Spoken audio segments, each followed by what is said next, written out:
With Mario 64, Nintendo took platforming into a whole new dimension.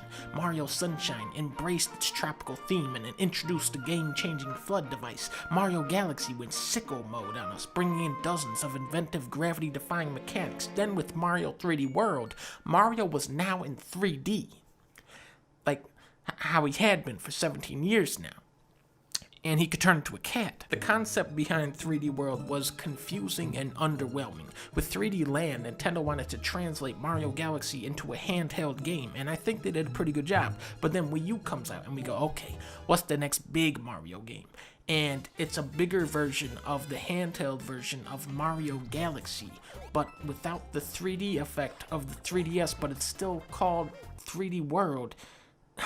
For me, this game is a lot easier to appreciate now that we have Odyssey. All of the things that were disappointing to me back when it released are now the same things that make it so distinct from the other titles, like the fixed camera. One of the major things people seem to struggle with in the older games is the camera. Having to control Mario and the camera at the same time just doesn't click for some people. So Mario Galaxy said, okay, you don't gotta worry about the camera anymore. We're gonna go into every single level and script out 100 different cameras so that no matter where you are, the camera is in the perfect spot.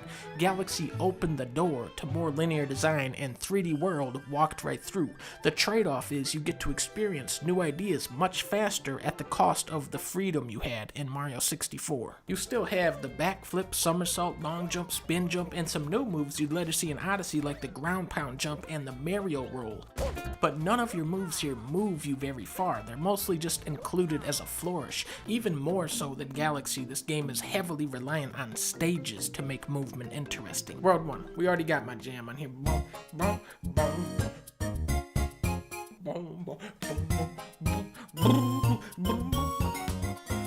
Immediately you are turned into Cat Mario. As the cat, you can dive across the map and climb up walls like Spider-Man. Where shit gets real though is when they bring in the wall treadmill. Oh, this is cool. Why is there a treadmill installed on the side of a wall? Don't you ever ask these kinds of questions. You also have the see-through pipe, which is like the green pipe but 100 times better in every single way. Green pipe, you gotta press down, let the animation play out, fade to black, fade in, animation out of the pipe. The clear pipe says, nuh-uh, boy, we going big mode now. Now you just slide in there.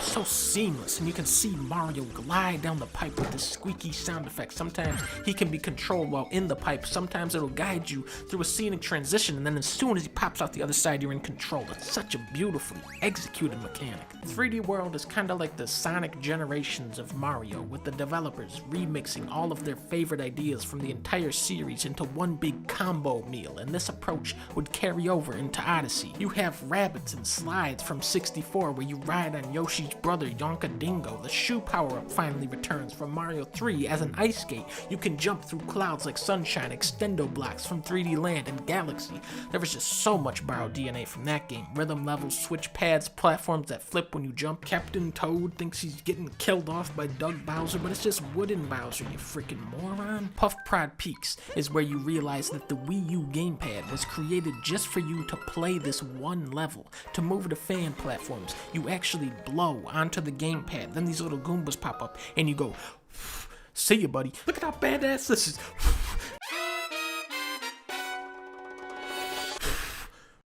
Contour Canyon. You jump off the spring into the litter box. The sand slows Mario down, giving the condor a slight edge. Then you go up this hill. Bop, bop, bop. So clean with that part. Now you're at Fucko's Pass. The birds make you want to move faster, but if you go too fast, you'll slip off. Then you gotta trick this guy into pecking the brick, bounce up the sand waterfall, and then gun it down these shuffle platforms to the flag.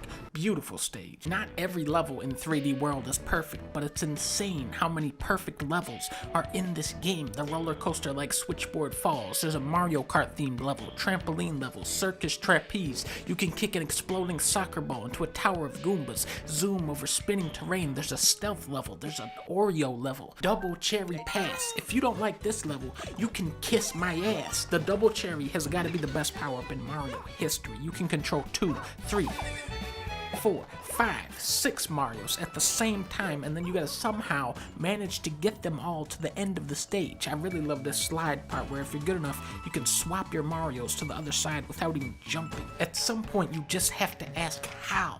How is there more ideas in the first 2 hours of this game than most AAA games can show you in 60 hours? Well, because you aren't playing a pussy-ass game anymore, you're playing a Mario game.